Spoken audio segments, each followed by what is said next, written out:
Welcome back, everyone. Nice to meet you. Let me share my PPT so that we can start a new course today. This is as you know, UNESCO UniTwin online course supported by Handong Global University and the Ministry of Education in South Korea. So let me move on.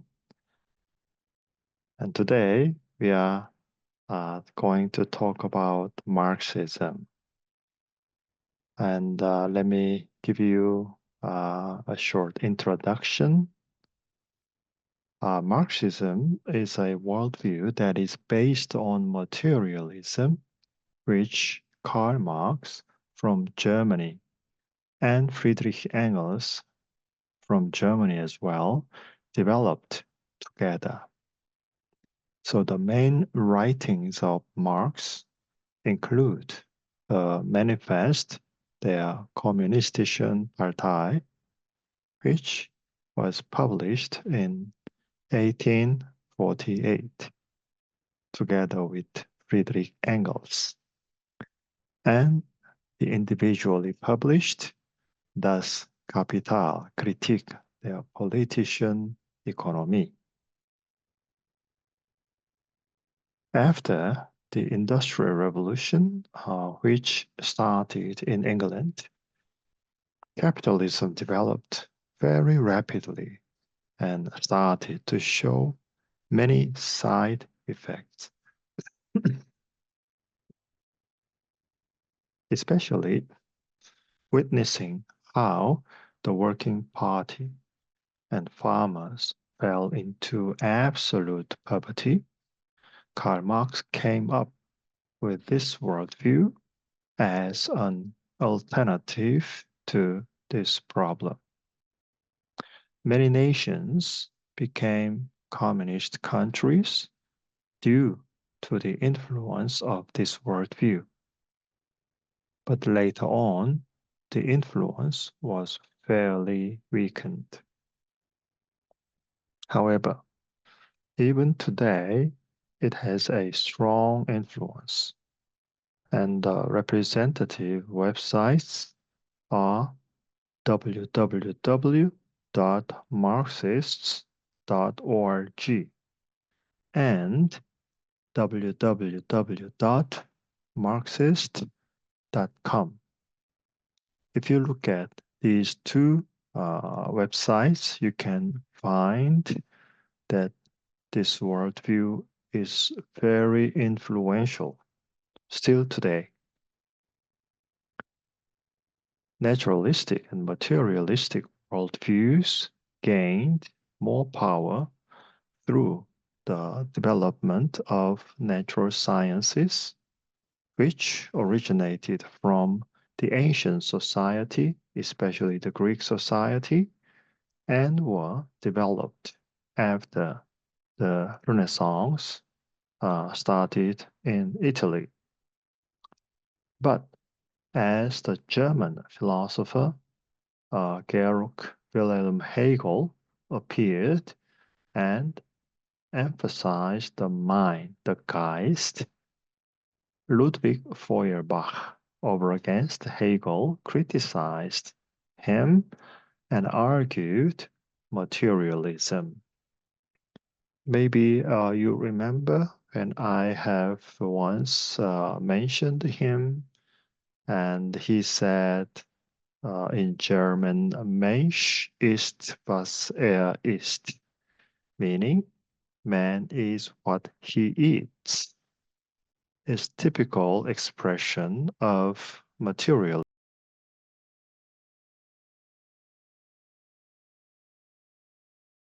by Ludwig Feuerbach, and he became the person who further developed this idea. In other words, Karl Marx turned over Hegel's view by arguing that matter rules over even the mental realm, and that the production method determines the level of our society, politics, and the mental and spiritual world even. Then how about the contemporary Marxism? Well, this worldview was so influential that it was once the central worldview of regions consisting of a third part of the whole world. And the representative nations were the Soviet Union, China, North Korea, Cuba, Vietnam, Cambodia, and so forth. Since the downfall of the Soviet Union in the 1990s, Russia, China, and other nations are still manifesting Marxism. But we can see that they are very different from the original Marxism. Well, then, what are the contents of Marxism? Let me explain first of all. Manifesting atheism, this worldview argues that matter is the prime reality. Since his college years as an atheist, Karl Marx argued that God does not exist, and even furthermore, God cannot exist. And Friedrich Engels agreed with Marx and emphasized that all supernatural aspects must be eliminated.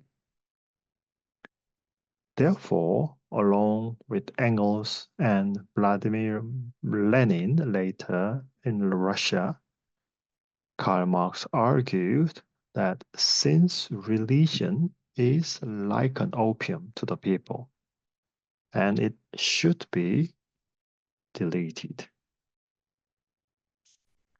Secondly, Marxism argues for materialism regarding the genuine external reality, the essence of the world surrounding us.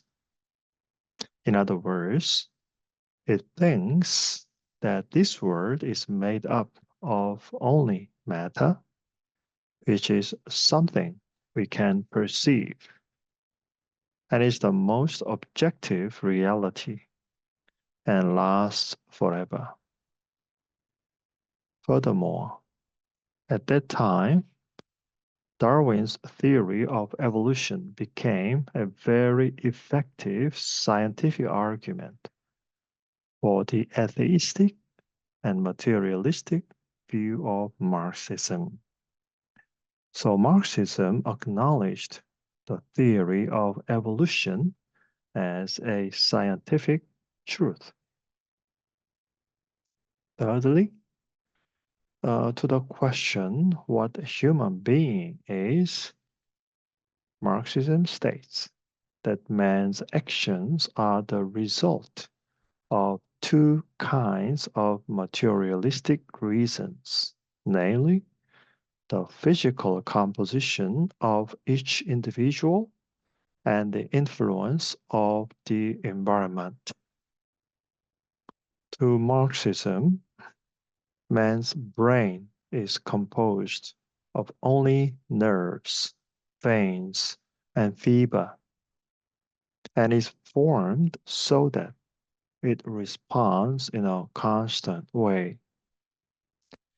Educating this aspect is programmed by education, environment, family, background, and so forth. Marxists argue that just like how in Pavlov's behavioral experiment, the dog starts to salivate when hearing the bell, man is conditioned to feel patriotism when seeing a national flag and feel the urge to save when seeing a drowning child. And this is an inevitable result of viewing man merely as matter. And Marxism views man as only a matter in motion, and that there is no soul. Fourthly, Marxism also emphasizes reason as the basis on which man can have knowledge. Since Marxism is based on atheism, God cannot exist at all. All the more, it views religion as an opium, a means to control the people and make them accommodate to the existing order of society. And therefore, all religions are suppressed. Furthermore, Marx engrafted the theory of natural selection in his worldview after reading Charles Darwin's book on the origin of species. As a result, together with Engels, Karl Marx made it as the scientific basis of the theory of class conflict. Number 5. As for ethics, Marxism asserts proletariat morality. Therefore, ethics does not come from an objective standard, but from communism's moral causes. In other words, anything that aids the proletariat working class is morally good, and anything can be justified if it is good for communism. Murder, as well as stealing or lying, become the right thing for a revolution. On the other hand, anything that is an absolute obstacle to the actualization of the classless communist society is ruled out as morally evil.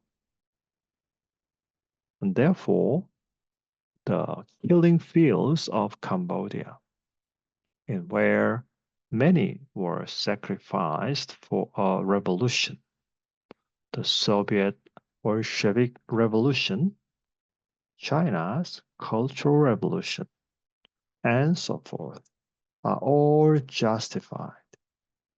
In fact, this aspect is different from Darwin's theory of evolution, whereas Darwin stated that the evolution of living organisms happens over a long period of time through natural selection and the survival of the fittest. Karl Marx argued that the social revolution must be achieved through man-made revolution and violence. Therefore, Marxism pursues revolution, not evolution. Number 6.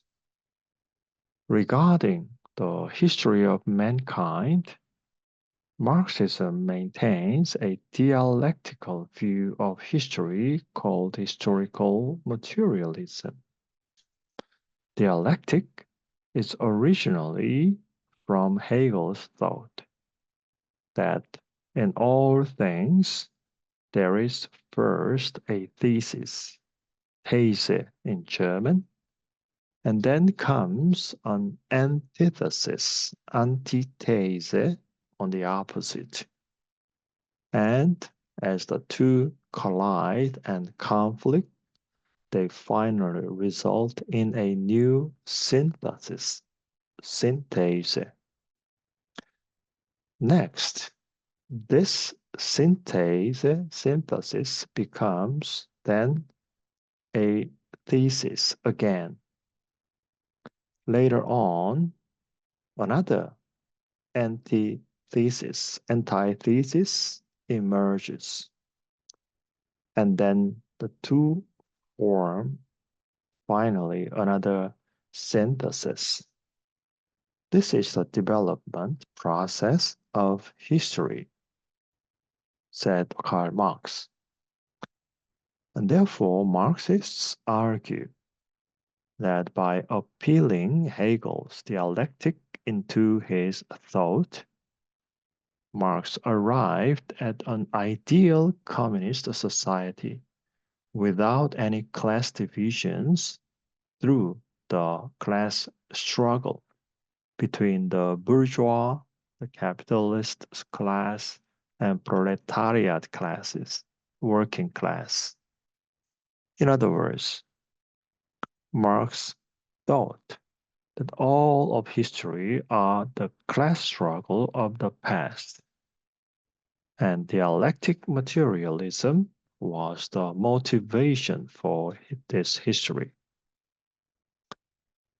Also, Marx viewed that after the ancient slave society developed into the medieval feudal society, then to a modern capitalist society.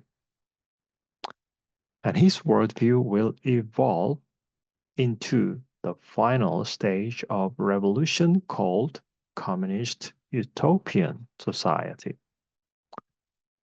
Marx thought that such a social change is possible when a change of the economic structure occurs. And he called this economic determinism. Marx saw capitalism as a social evil and claimed that it needs to be eliminated because capitalists monopolize production processes and exploit workers and peasants. So if you read Marx's book Das Kapital, he criticizes Adam Smith. His view especially expressed in his book The Wealth of the Nations. Therefore, Marxism holds that history is a process which starts from an eternal matter and accidental occurrence, goes through biological and economic evolution, and the class struggle between bourgeois and the proletariat, and leads to a communist utopia. It viewed that man as merely a result of this impersonal incident does not and cannot contribute to this process, but can only somewhat reduce the time required for reaching the communist society. Marx stated that when an ideal communist society comes, the society will be a perfect place in which churches and traditional ethics are no longer required, in which families even will disappear, and there will be a mass fostering of children, and there will be no organizations oppressing the people, and nobody will be alienated or exploited. Now, let me give you another aspect, namely the representative Marxists. And the first person to mention as Marxism's most representative philosopher is obviously Karl Marx. He was born in Trier in 1818. And if you visit Trier, you can find Karl Marx's house where he was born. And it's now Karl Marx Museum. And you can find all the historical exhibition about him there. And later on, he moved to Cologne. And together with Friedrich Engels, he founded the first communist newspaper called Neue Rheinische Zeitung, New Rhine newspaper. If you visit Cologne, you can find a house in the downtown where Karl Marx used to live and stay to publish this newspaper. Later on, Marx had to move to England, and there he officially began the communist movement by publishing the previously mentioned Communist Manifesto and Das Kapital, and so on. There is a film called Young Marx. If you want, you can look at this film in YouTube. It can help you to understand how he to started to start this movement. Okay, so let me finish my lecture here, and we will continue next time. Thank you for your attention.